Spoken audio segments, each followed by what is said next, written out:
became the prince of a town called Bel Air.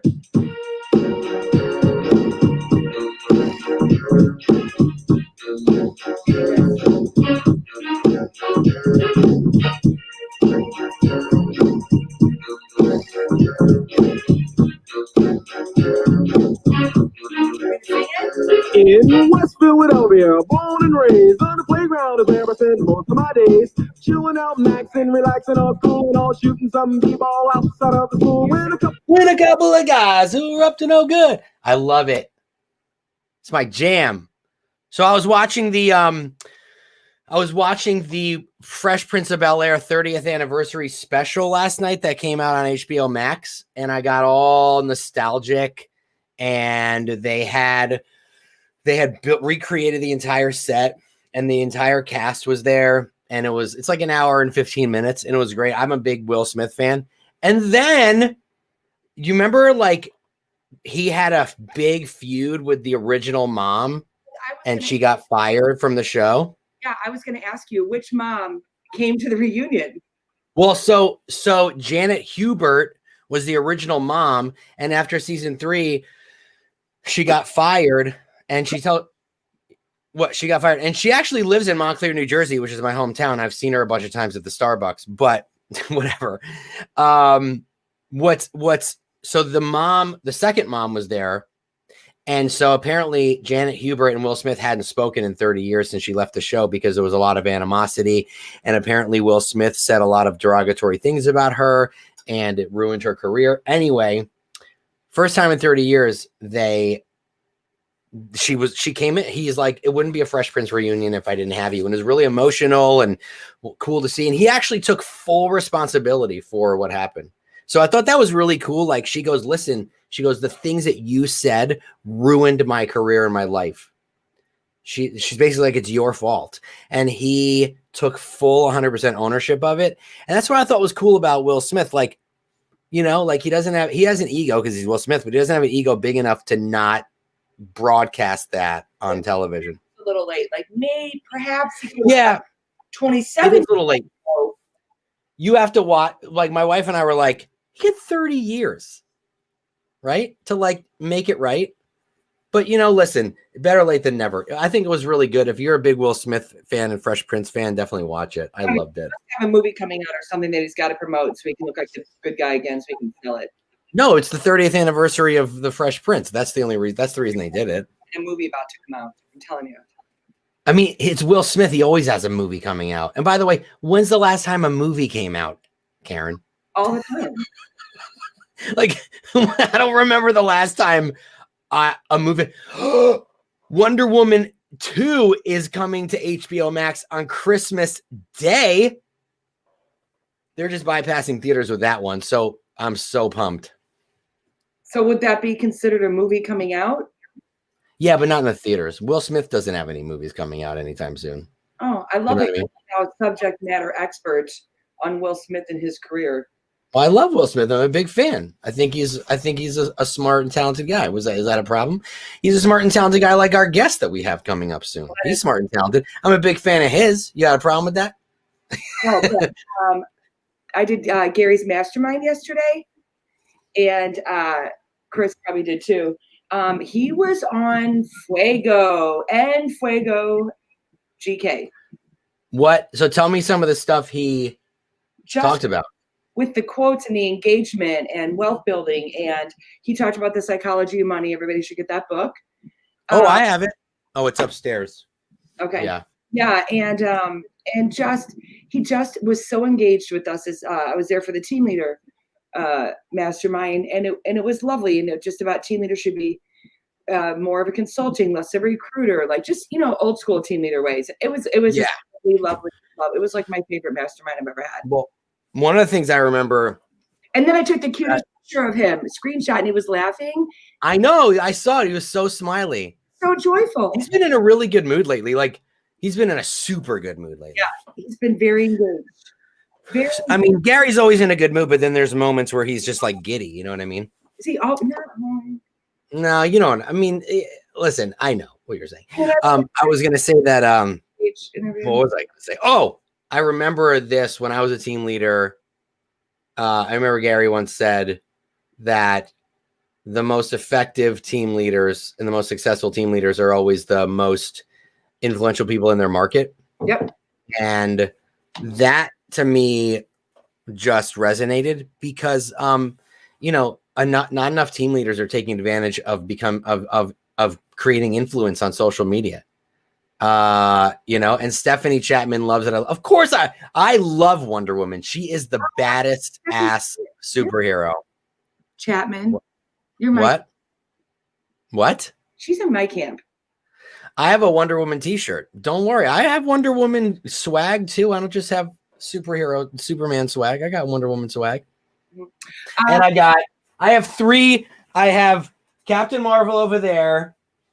I have Raven over there. So those are 2 female superhero action figures I have.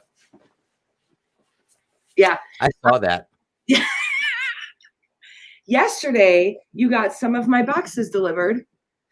Oh my gosh. So yes, I talked about this frequently, that my son Levi's doing an initiative to collect hygiene products for the homeless in Detroit and donate it to the Lighthouse Project in Clarkston, where we live.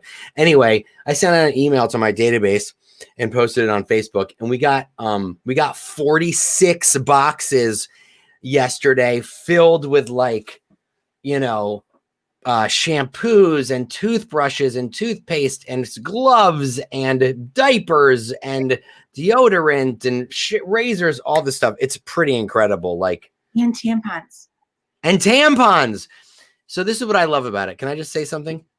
I love, and somebody said this on Command Your Conversion, because I emailed my Command Your Conversion database with this like 25,000 people, and I asked them for my help, and they were like, you know, you've helped us without us asking you, so now we're going to help you. And I just thought that was like so cool. And then my wife said, I finally saw the KW culture at work.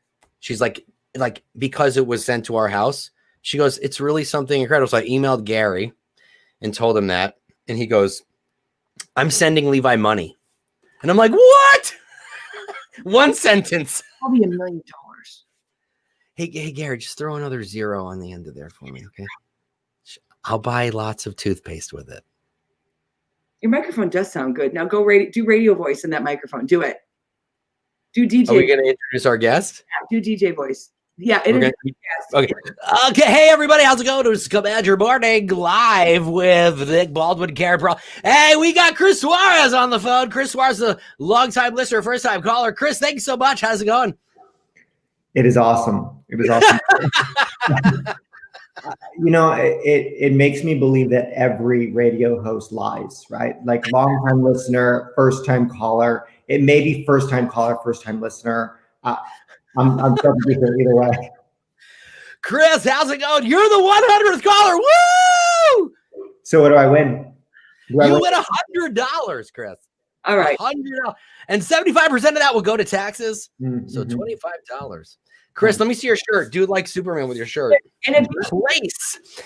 Chris, I need a Place Inc. shirt. I think we need to talk about that. I'm very upset that I haven't. It must have gotten lost in the mail. You know, the mail's all screwed up these days. So. I'll trade you for the mug. You don't want Lasuito's swag. The Lasuitos, they are Lasuite. Yeah. And I'll send you a Command Your Morning mug with our mugs on it.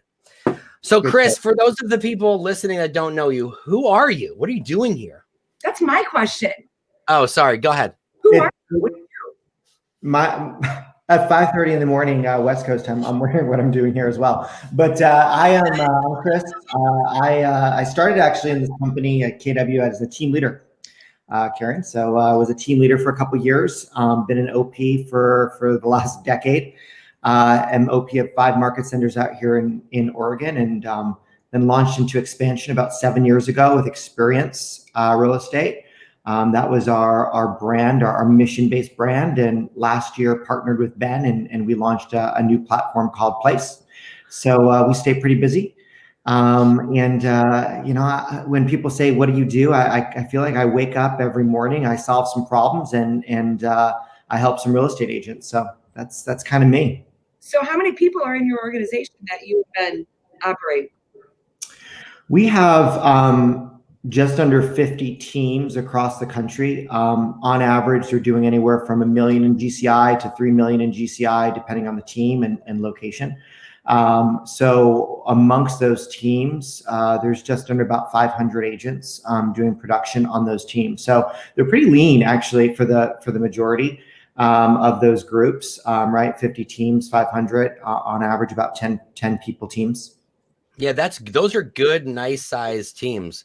And yesterday I was on a mastermind for Keller Mortgage with Jordan Davis, and she's just crushing it. And I love Jordan. We have a lot in common. My son has Tourette syndrome, and her son has Tourette syndrome. So we've kind of like connected on that. But Jordan's awesome. Yeah, I love her. She's like, I have two awesome guys as bosses. So yeah, that was super fun. They do some pretty spectacular things for their teams. So I love how you guys are formatted and you're really into wealth building. You've got a team in our Glenwood office. You've got a team in our Geneva office in Chicago area. And so share a little bit about like why you all pour so much into it and what, I don't know, just it's a pretty cool culture that you have. You guys are pretty tight knit for as big as it is. You're doing really well there. Yeah, Karen, I think for us, well, I can speak for me. The only reason for me to do this is to drive this constant conversation and mission around living experientially. Like I'll tell you, I think our industry is messy and actually can just destroy our personal lives. And I think I just saw so many friends like sort of go down with the plane, like their personal lives were destroyed based on the business lives that they were trying to create. And about 5, 6, 7 years ago, I said, gosh, there's got to be a better way. And that was kind of the mission behind really building it the right way. I had someone that pretty much stalked me for about 3 years to get me to KW. And that's a mutual friend, right? Katie Benson. And love Benson. She's awesome. Yeah, we've been in business together, gosh, 11-ish years since the day she got me to see that there was a better way to run a business. And so for me, that's really been my mission of like, there's got to be a possibility to run a massive business while also living a great life. And so, that's why we do what we do. So then what that forces us to do, guys, is every decision we make, like when we're going to make a decision around our business or for our teams, like we sort of put it through this vetting process of, is this going to make their lives simpler? Is it going to bring them more time? Will it drive profitability? Like not production, but will it drive profitability? I think Ben and I both got super, super frustrated with the industry and sometimes even our group where we skip across the stage based on units and volume and GCI. And we knew these friends, right? We knew them and they were struggling and they were in debt and they were filing bankruptcy. And so it just wasn't super experiential. It was front of house and the back of house was super messy. Yeah. So that's really our platform. Hey, Chris, so can you explain? Sorry, I just had a question. Can I ask a question? Is that all right, Karen? Did you want to go first? Okay, you go first. Chris. Go ahead. Karen, please. Chris, did you start restaurants? What's that? What? Yes. Yeah, I said front of house, back of house, right? So yeah, I was a bartender and I know the Hey, I was a bartender and a waiter too. I think that a lot of realtors come from that background. Hey, was that your question, Karen, or did you have like a real one? No? Okay, I'll go. So anyway, so Chris, can you explain to everyone what Place is? I remember when Place was launched, there was some confusion around exactly what Place is. I think now there's more clarity. So yeah, just talk about the model for that and what it means for agents to be on that team. Yeah. I think sometimes confusion is self-induced and sometimes it's strategic, but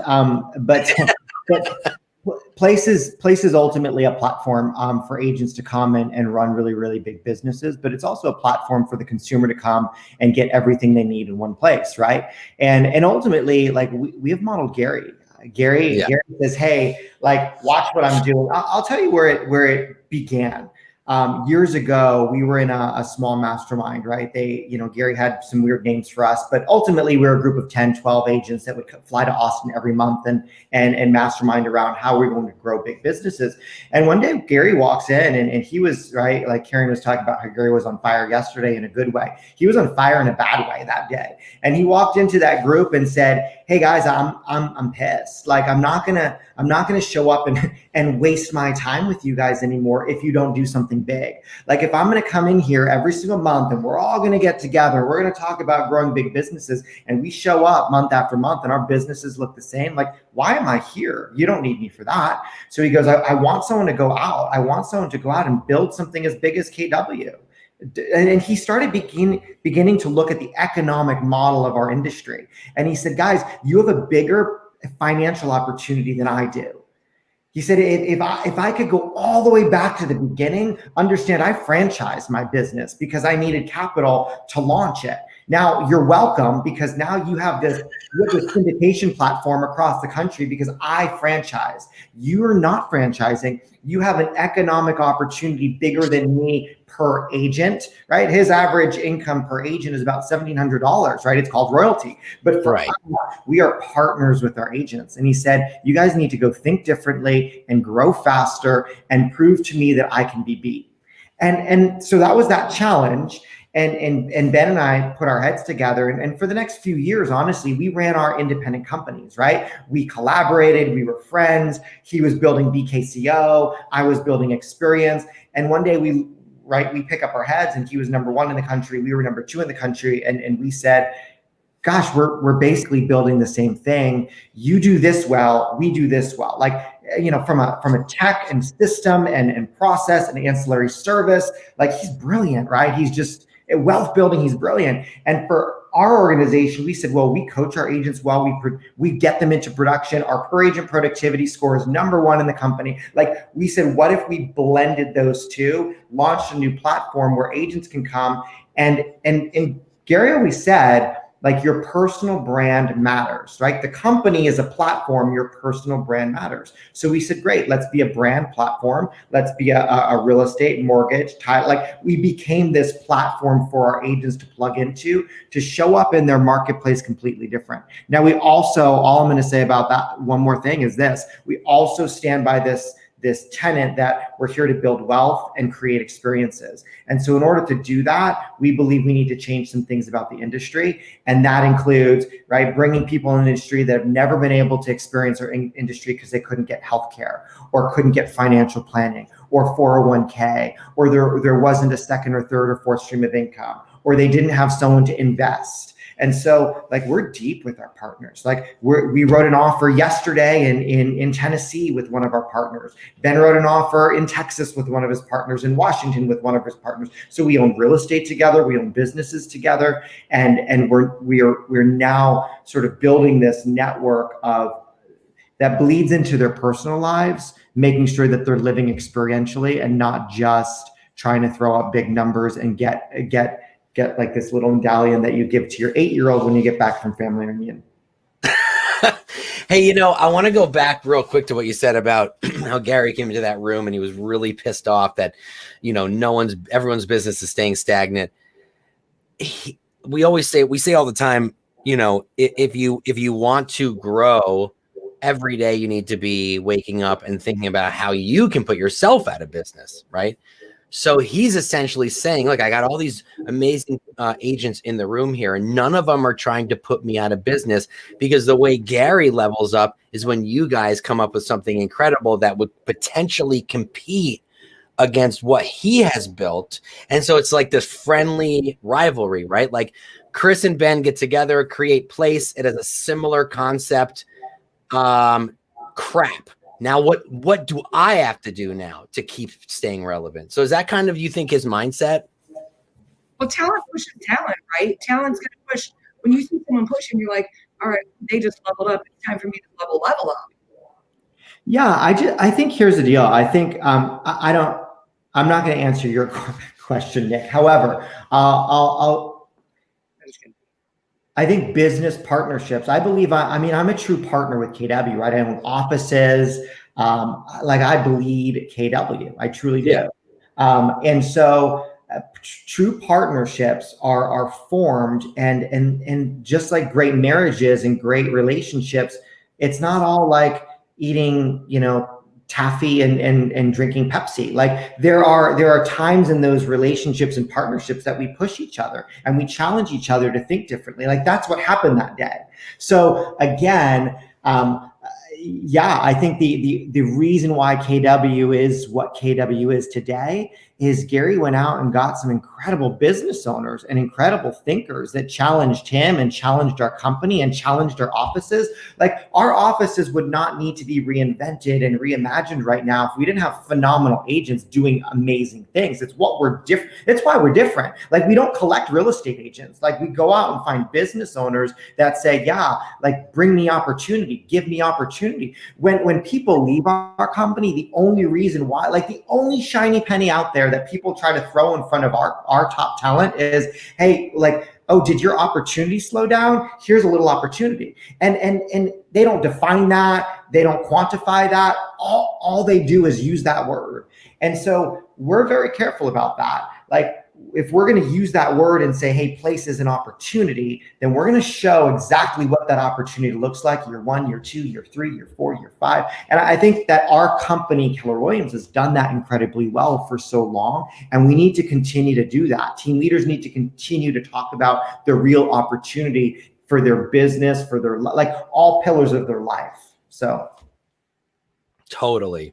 Hey, Chris. Well, I feel like I talked a lot. Karen, do you want to chime in? Do you have a question? No? Okay, cool. Hey, Chris. So this is Command Your Morning. Other than today, how do you start your mornings? Do you have a routine that's pretty regimented, or are you just kind of like go with the flow? Well, you're not a go with the flow. It's got to be regimented, right? Yeah. For those that know me, like I'm a creature of habit. Like I'm not brilliant. There's nothing about me that is notable or spectacular. Like truly, like when people get to know me, they're like this is why I don't do these interviews. Cause then people get to know me and they're like, dude, he's super fun. Like, there's really nothing. Well, we're happy that you're here and you agree and you didn't know what you were stepping into. So I just think you're a really nice guy. Yeah. Thank you. I'll take it. Like truly, like for me, Nick and Karen, like my mornings are the same. Like I live a fairly, what other people would seem very, very boring life. Like I wake up at the same time 7 days a week, right? I'm up at I do set an alarm. Like people are like, oh, I don't set an alarm. I set an alarm for 5, but you know what? Every morning at about 4:50, I'm up. Like very rarely do I hit that alarm. If I do something's wrong, I might, I probably need some rest. But the fact is I wake up every morning at 5. There's a few things that I do every morning. I'm not a meditator, right? I'm not the only thing I do that's a non-negotiable for me each morning is I get into movement, right? So I exercise. I'm a runner and I'm either on my Peloton, I'm running. I used to go to the gym, but those are closed here. So that hasn't happened in a while. But I'm doing some sort of exercise. I'm doing some sort of reading, right? I read 1 book a week. So every morning and every evening I'm reading. And I'm getting into a mental space of honestly what I call happiness. And I know that seems a little bit strange and ethereal, but the fact is if I show up each day happy, right? Clinical and empirical studies show that you are going to have a business advantage. So honestly, like that routine, like I have quiet in the morning, everyone else in my house is sleeping, right? I have 2 kids, I have a dog, we have guinea pigs, there's chickens. Like I need some quiet. So for me, it's exercise. After my exercise, I take a cold shower. The first thing I do is I get some coffee, I read my book, and then I'm out the door. And so for me, that is my consistent routine. And honestly, very rarely am I not in the office at 7:30, 7:45. Like it's just, and it's been that way, the same routine, guys, for 2 decades. Like whether I was on the East Coast, West Coast, like it doesn't matter where I live. It's pretty much the same. I do the same things almost every day. I'm a creature of habit. I'm with you. I've gotten the same sandwich at Subway for literally like 29 years. Like it's ridiculous. And people think I'm wild or crazy or whatever. I'm actually pretty boring. Like everything is the same all the time. Yeah. It actually just makes life much easier, less chaotic. So I think if you study, and it's funny because you brought up the mastermind yesterday, and if you study the most successful people, what we deem as most successful people, and you unpackage what they really do, and like you don't look at the standout achievement that they had, or their unique brilliance in something. If you just study these people on a chart, they're all fairly normal, and they were just consistent over a long period of time. So when people look up and they say, oh my gosh, how do you do what you're doing? Like, honestly, well, go back to when I was 19 years old, and like, I've done that since I was 19. So 20 years later, here we are. Yeah, no, that's awesome. I try to be as much a creature of habit as possible in the mornings, but my kids are very unpredictable. So, and I haven't set an alarm because they're my alarm. So, and no matter what time I wake up, they hear me. It's like this sixth sense they have. So I've been, yeah. What's crazy is I'll just share this one thing. It's in Sean Akers' book, The Happiness Advantage. And his whole premise was the happiest people in the world seem to have a advantage in business. And he shared this study where how we show up in our happiness level changes our literal visual cortex, right? Like it's the portion of our brain that gets us to see big picture. Well, you think business owners need to be able to see big picture. Like they need to be able to see problems and solve problems. Like you're not going to see problems or solve problems without seeing big picture. And they did this study, this test, and one group was given they primed them for positivity, and one group they primed them for negativity, right? Like, I don't know how they did it, but they did it. And then they showed them pictures, right? They just flashed some pictures in front of them. They showed them pictures. Yeah. Okay. Yes, same pictures, right? Landscape pictures, right? Same pictures. And they brought them back into the room and they said, well, tell me what you saw. And without question, every single one of the people that were primed for happiness saw the whole picture. And the people that were primed for negativity missed things in the background. They missed things in the landscape. They didn't see the whole picture. Like their happiness changed their visual cortex and allowed them to see big picture. So honestly, like I think about my teams, I think about our leadership, right? When you're like, why are you not like, what don't you see here? Honestly, you may have some unhappy people in your world or your organization. And if we show up and we're happy, and that's kind of, it's funny, like I'm not the dancer in the morning, but you guys crack me up. Like you guys are happy every morning. Like you guys just need to keep on doing this, because when you do, you see big picture and you're able to solve problems. It's pretty awesome. It's a clinical study. Chris, I just want to say one thing about that before, because I'll forget. You know how I am. ADHD kicks in. I completely forget. I did take my medicine. I'm good, but I still will forget. So, Chris, my happiness is in a pill, but I'm totally transparent about that. But what I was going to say was, I love that you said that, because when we wanted to do this type of show, we wanted to bring fun to people's mornings, get them to laugh, and then bring on awesome people like you and teach them something, but also have a fun back and forth conversation as well.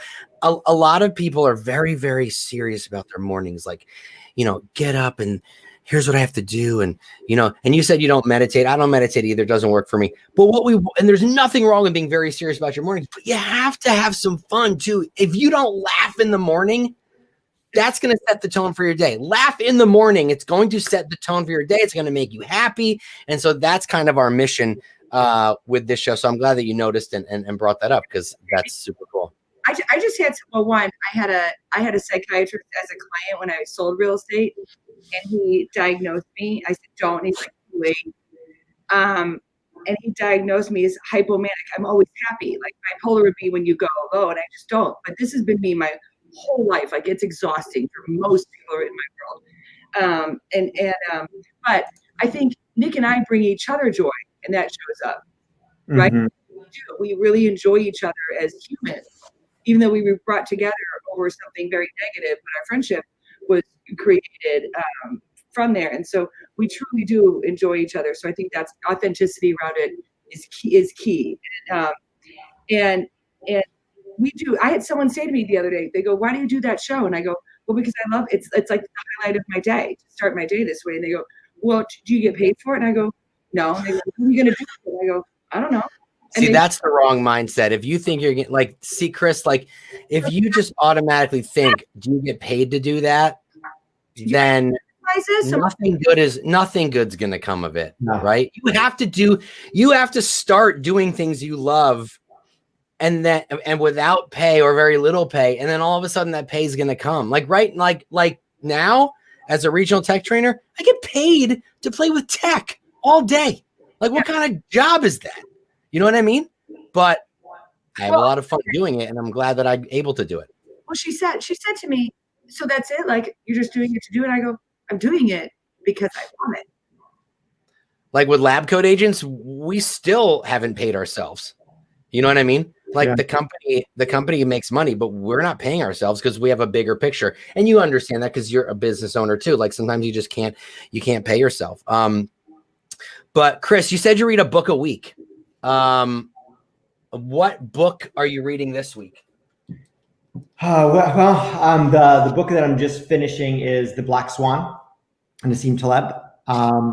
Phenomenal book. It's really about what is highly improbable in our world and how the improbable impacts us more than the probable. Tell me more. What's that? Tell me more about that. I'm fascinated.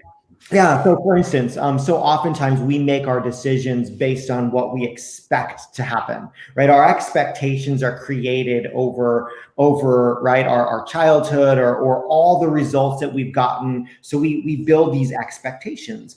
And yet when you look at the companies and the theories and the platforms that have changed the world, they were ridiculously improbable. Like, in fact, they could not have been guessed nor predicted. And so it really is about opening up your mind to what's improbable and thinking about the improbable. Like, I'll tell you, like I'm also, right, when I came to KW, I'll give you my one pushback. Like the affirmations and the positive, I'm just like, let's run business. Like, I'm just like, where are the models? Give me the 4 models. I'll execute the models. And I'm still actually much that way. However, like every year, when you say, what are you reading right now? Every year I pick a topic and I really want to study that topic. Last year, I call it last year, it's this year, really. 2020 was all about behavioral change. So almost everything I read was really what drives behavior, right? And that was stemmed from my belief that leadership is bringing people down a path to their preferred future. And what I realized is, as fancy as that might sound, as exciting as that might sound, and I thought people would be lining up for that, like, hey, here's your path, there's your future, let's go. No one wanted to make any changes. And so they were dragging me down their old path. And so I needed to understand behavioral change. Now, this year, right, and that's where the Black Swan started. This year in 2021, it's all about curiosity, like mastering curiosity, mastering wonder. And so for me, like, as I began blending these two, what I realized about, and actually you guys will appreciate this, but there's a psychological belief and theory called the expectancy theory, that truly what we expect, and this is where the Black Swan sort of shows up, but what we expect to happen does.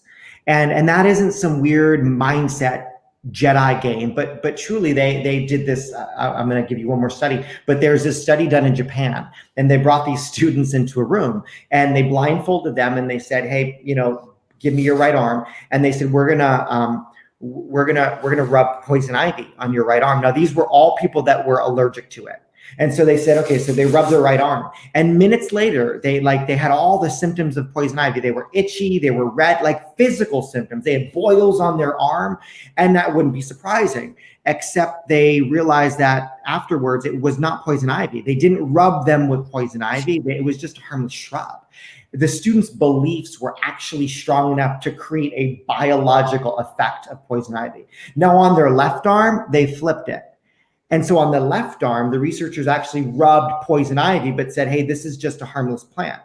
And only 2 of them actually broke out with poison ivy. The rest of them didn't get it, even though they were allergic to poison ivy. So what we know is this, and this is ridiculously powerful for all of us.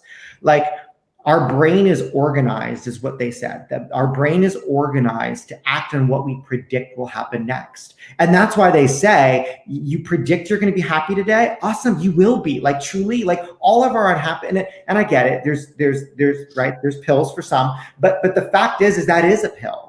Like, the pill for happiness is expecting ourselves to be happy and expecting our business to go well, expecting that agent to come to the office, we have to check our expectations. That expectancy theory is just wild. That's a really, that's, it reminds me of The Secret, like, put it out there, you assuming it. So when I'm talking to my team leaders or helping them bring an agent over, I'm like, assume the close. Here are the next steps. Affirm it to be happening. Make it real time. Like, just. So Chris, would you suggest doing like a Coke and Pepsi like test with poison ivy leaves and maple leaves and blindly rubbing those on your arm? Would you suggest doing that? It's a similar. I'm kidding. Absolutely approved. But can I try it on my kids and see? Only on your kids. Only on my kids. About COVID, Chris, right? I felt like I had the symptoms. COVID, my anxiety was starting to wear on me, right? Being home, 2020 has been awful. And I'm like, oh my gosh, I have all these symptoms, all these symptoms. I must have COVID, right? But I knew I was creating a lot of it. I knew a lot of it was up here. But I went and got a test because I convinced myself so much that that's what I had, when in fact it was negative. But I get it. I see it. And I think with depression and news and the web, and I mean, people, stop watching the news. Be safe, be careful, and live your life. Like, I think the news is paralyzing. It's their biggest challenge. Yeah. So how do you lead your teams of 50 teams, 500 people? Like, how are you keeping them motivated? Because this has been my biggest test as a leader, has been this year, for sure, and the best year for me as a leader, because I've grown. It's been my biggest growth opportunity too. Yeah, I think one of the things that we got really clear about at the beginning of this year, which who knew how important that was going to be, is if we believe that our role as a leader is to bring them to their preferred future, and I'm not 1,000% crystal clear on what their preferred future looks like, then I'm not going to serve them well.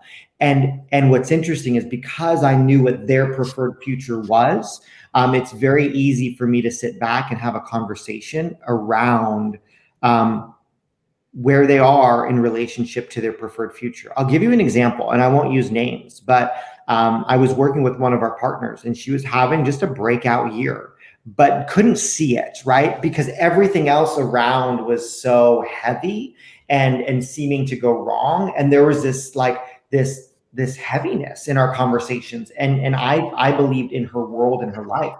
And knowing what her preferred future was, knowing what the financial goal meant, knowing that netting $1 million this year would put her closer to her preferred future. She had never net $1 million before, right? But that's our platform, that's our model, that's MREA. And interestingly enough, each month we were able to sit down and look at the financials and say, hey, you realize that you're one step closer to X. Now, the million wasn't the preferred future, but it was what that million was going to do. So unless I know what the preferred future is very, very clearly, and it's hard to run huge companies, massive companies, and have that clear. But I think that's what does make us unique, that we have strong, real relationships with our partners, because it truly is, it's not a business, it's a partnership. Like, we own these businesses together. And so for me, regardless how big the company gets, we need to make sure we have a system and a platform in place that I can look at you, Karen, and know exactly where you want to go. And I'm responsible to help get you there. And you don't lose the trust that this guy knows, this guy cares what that future is, and he's going to help me get there and remind me when I'm on the path, when I took a little detour, when I'm sitting at the bench at the side of the road because I just need a break down this path because it's a hard path. Like,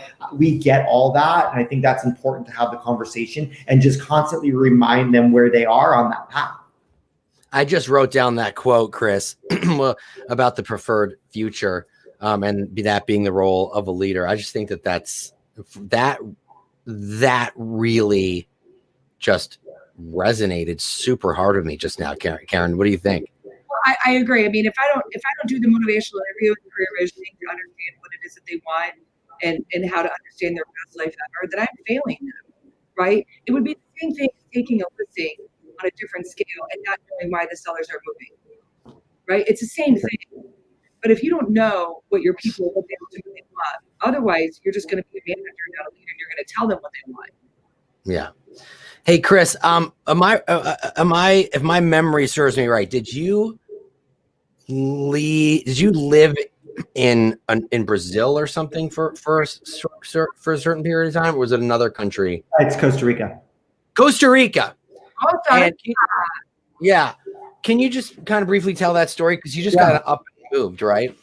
Yeah. Well, and actually, what month is it? It's November. We would be there right now. Like we've been in Costa Rica for November, December, and January, and then we go June, July, August every year. So we truly do live there part of the year. And honestly, that started because I had it's funny how real estate does drive parts of our life, but I had a client in Oregon that had a hotel down there, and he said, gosh, I want you to sell my hotel. I was like, I don't do that. And he goes, no, I really want you to sell my hotel. I'm like, no, I really don't do that.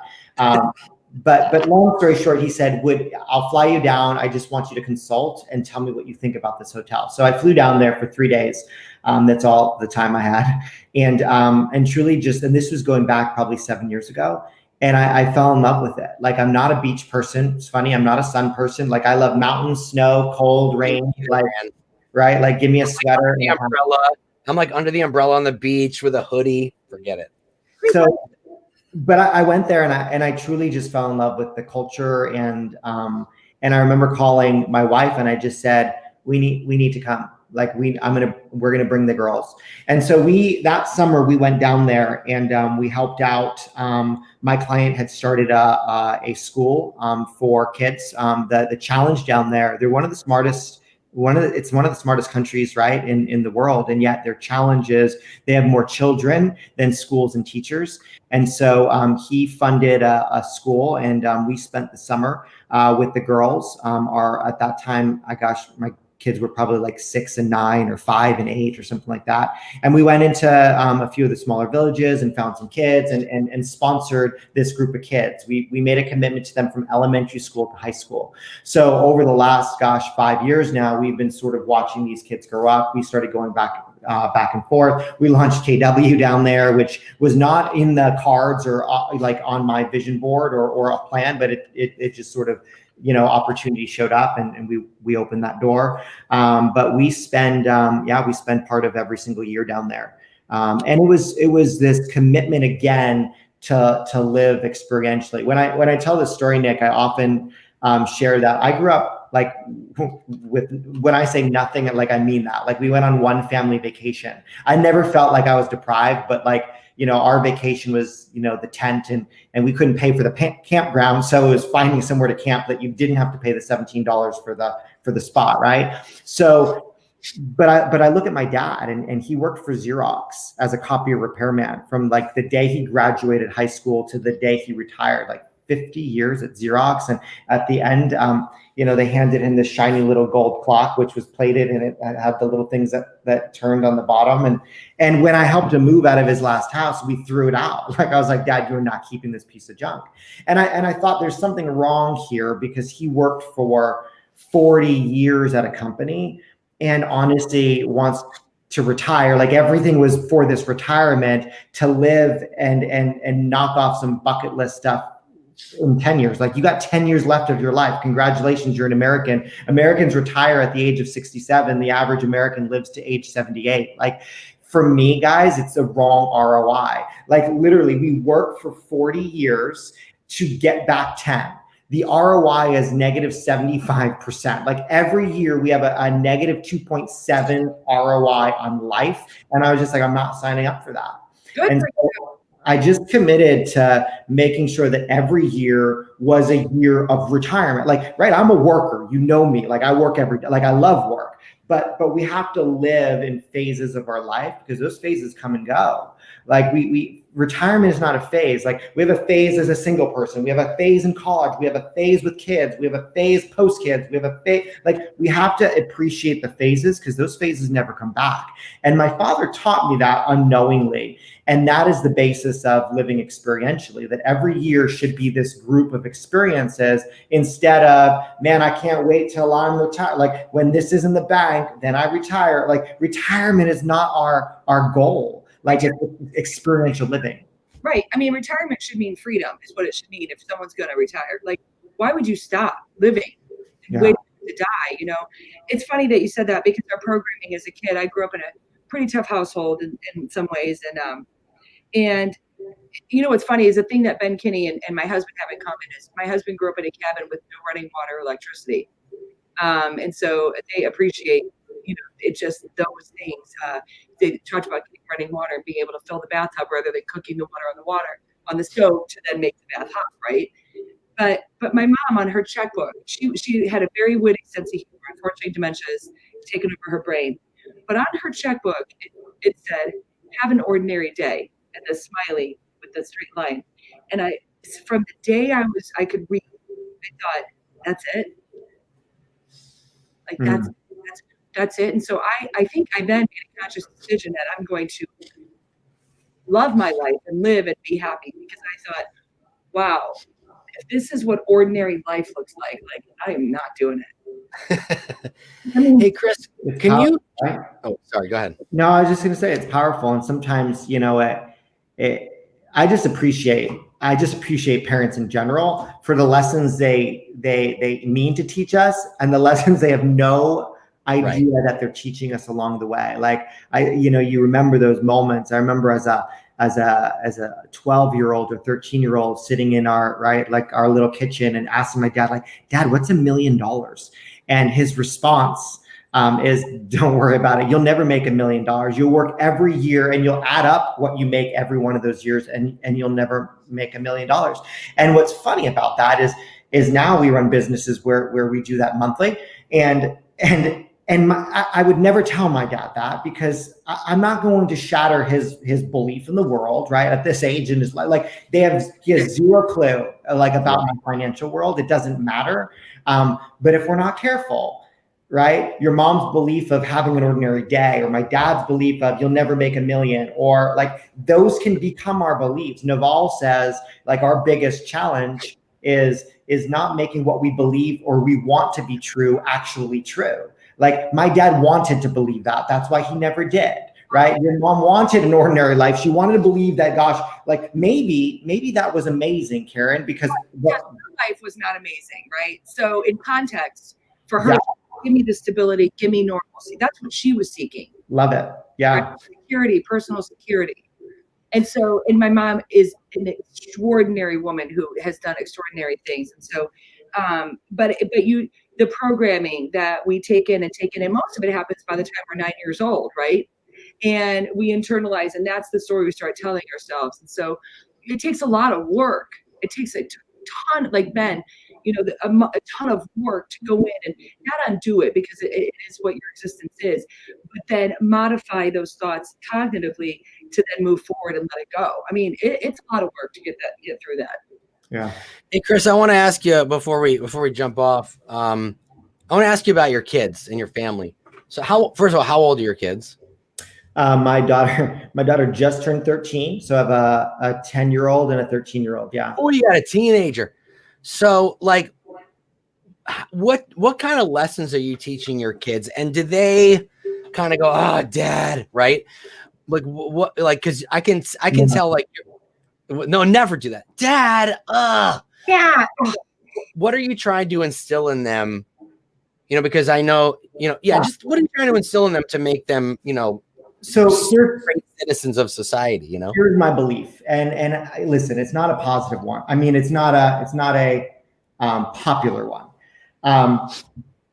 I've gotten into the only reason why I've gotten into business with people is because I think they're great human beings. Like I don't track down top producers. I don't track down units. I don't track down, like literally, I believe that if I get in the path of amazing human beings, we're going to do amazing things together. It doesn't matter where you came from. It doesn't matter up to now. Like if you're a great human, right? Like Naval, I'm gonna quote him one more time. He says, "Great people have great outcomes." Like he says it better than I. But for years, I've always been set. Like we've had this conversation, guys. Like we look for the person. We'll get in business with good people. Well, Lynn McKissick says, "Life gives to the givers and takes from the takers." Yeah. Like so that belief shows up in how I raise my kids. Like even how we school them. Right. So there are certain schools in our city where like, gosh, they get them on this track, right? The GPA, and they're going to go to this college, and honestly, we put our kids in Montessori early. And that's because that's experiential learning, right? Like we are very congruent. Like when I say where our business is this way, our life is this way, what I believe is my obligation as a parent is to steward these two little girls into being great human beings, right? Whether they're powerful, whether they're not, whether they're like, I want well-adjusted, great women that want to make impact on the world. And so it is why that, was it the smartest financial decision to live in Costa Rica for part of the year? No, but you know what? They learned giving. They learned how, it's interesting. It hit me one night. I'll tell one story. Our home in Costa Rica is on the coast, right? So the view is beautiful. I love view, and space matters to me. But the village, like very close to us, are these little villages that we would go in, and that's where we do sort of our work and volunteering. And we would meet just these amazing families. They had nothing, guys, right? It's like fourth generation on the same lot of land, right? They build their houses. It's all dirt floor. Like you're nervous sitting there for dinner because, right, between bugs and snakes and everything else. And one night at dinner, one of their friends said, "Hey, can Lana stay overnight?" And I'm very careful about that. And I thought, oh my gosh, like, honestly, my initial reaction was, I don't think she'll make it. Like, you're not worried that anything's going to happen to her. You're like, she just won't have a phone. They don't have beds. They don't, like, there's no doors, there's no windows. I was like, I don't think she can handle it. And literally Lana said, "Oh, can I, Papa? Can I?" Yeah. And I thought to myself, we let her, and we were driving away, and like, how, like, is this going to work? And the next morning we drove back, and we know this family really, really well, right? Because over the years we've helped them, and we've become close friends. And we picked her up, and she was the happiest little girl the next day, just as happy as she was the night before. And what I realized at that moment is my kids saw nothing. They saw nothing but the human, right? Their friend there is the same friend that lives in, the $3 million house in Portland. Like they didn't see that. And they were great human beings building relationships with great human beings. Like, so that's my perspective on raising kids. It doesn't matter what school they go to. It doesn't matter. Like, I don't care if they get grades or not, other than, are you learning? Do you care? Like, are you readers? Like, we have reading time every single day together. Like, I read with this daughter, and then I read with that daughter. It's great because I've sort of molded them into doing something that I love. So it works out well. But that's my philosophy on kids. Yeah, I think that's great. And I want to mention one other thing, because I've seen, and this just kind of speaks to you and Ben and the whole company. I have seen some of the top teams in KW join us, like teams that were just killing it on their own, right? So Dawn Burt is a great friend of mine.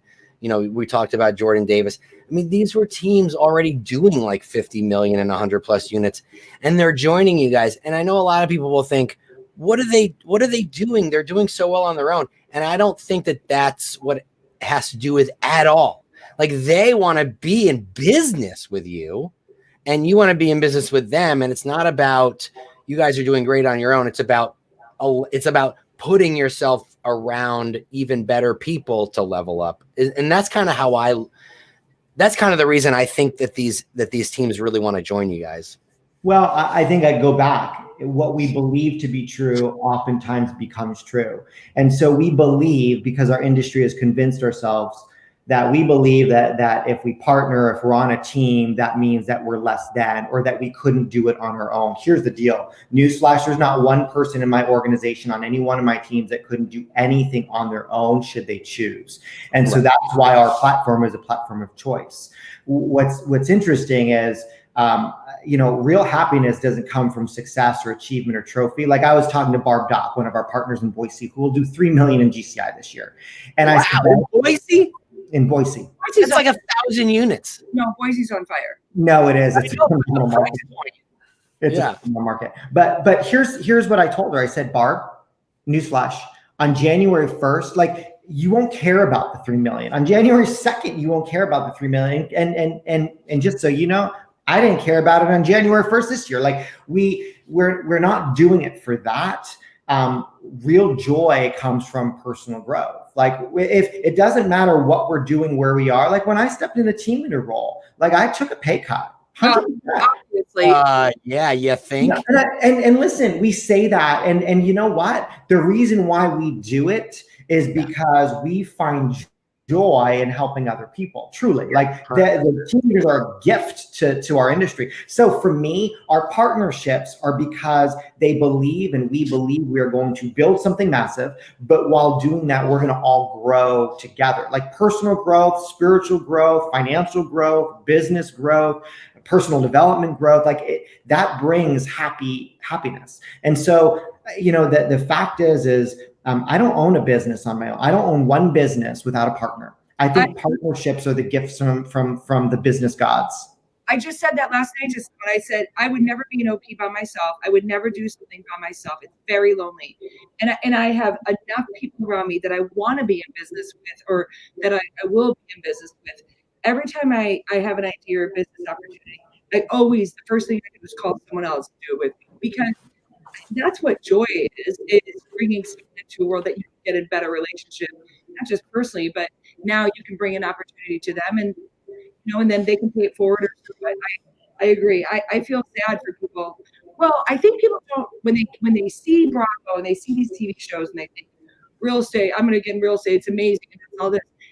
As an agent, it's actually quite lonely.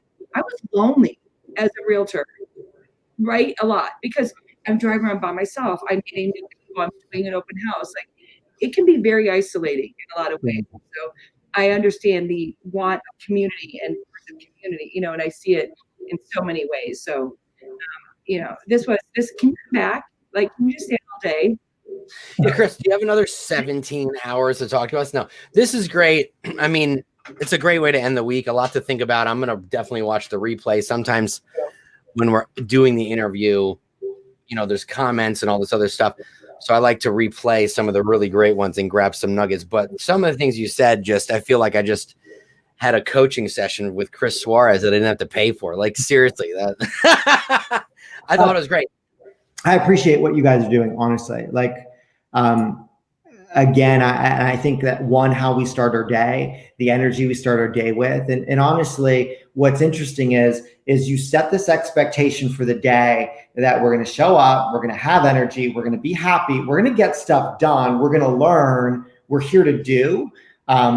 If more people started their 30, 45 hour of the day with what you guys are doing, well, we'd be a happier country, that's for sure. So good. Well, to you running the show on Tuesdays and Thursdays. Great. So you're going to be our new guest host. Awesome. Hey, did everyone hear that? Well, yeah, it's funny. I'd love for you to stay on too, Chris, if you choose. But I want to say before we run out the hour that, Nick, I want to thank you as Thanksgiving next week for bringing me in this opportunity, because literally it has gotten me through times that I could have been depressed or sad or lonely. And I look forward to this every Monday, Wednesday, and Friday. And we won't be on tomorrow or next week due to Thanksgiving. But so I just wanted to show some gratitude to you and our friendship that's been created through this too. I really am. I'm super grateful. I appreciate that. And thank you. And Karen's given me a ton of opportunities, and it's just one of those things where, if you can help somebody, help somebody, and, it'll come back to you. But, Karen and I have this fun banter back and forth, and we bicker, and people think that, we're irritated with each other, and we're not. Like, you know, that's just our personality, and we like to have fun. And you know, I started this as by myself, and then Karen guest hosted with me once, and then she was like, "Can I just keep doing that?" I'm like, "Yeah." How it happened. You're like, "Do you want to do this with me every day?" That's what. Yeah, that's what. Right. Okay, sure. I asked you. Okay, if that's the story you want to tell everybody, I asked Karen. No, but Karen, truthfully though, like Karen is one of my best friends. She's the only woman that can call me at 11 o'clock, and my wife lets me pick up. And you know, a lot of great things have come from that partnership. And Chris, you know how that goes. I mean, you've created amazing partnerships, and you know, you understand what it's like. So, you know, you and Ben are like, who, Nick, Karen, Ben, Chris, it's even, right? The duo, it's even. We're even duos. No, but I do think that's why this is a company unlike any other that I've ever experienced. That one, Gary pushes for people to be entrepreneurial, right? That doesn't happen. People be like, no, you can't do that. You can't do that, right? So that's number one. And because of him and that vision, it allows open collaboration. We're not hiding. There's nothing secret. It's so transparent. It's so front and center. And that wouldn't have happened if that wasn't the initial like mindset or attitude set in the beginning. And so when I explain to people, it's so hard to explain. Were you at Remax for us? Is that where you were? For a time, yeah, Coldwell and then Remax. That you can't explain it, right? But that we all get to meet and do things and then move forward together, doing something different and move forward together. So super grateful, just maybe for the whole company. So that too. I have a song. I have a going out song, because what other theme can we?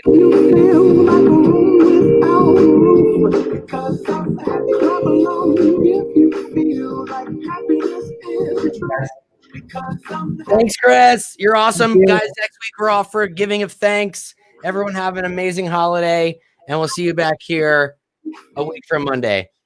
Bye. Here come bad news, talking this and that. Yeah. God, don't hold it back. Yeah. Well, I should All right. probably Close it out.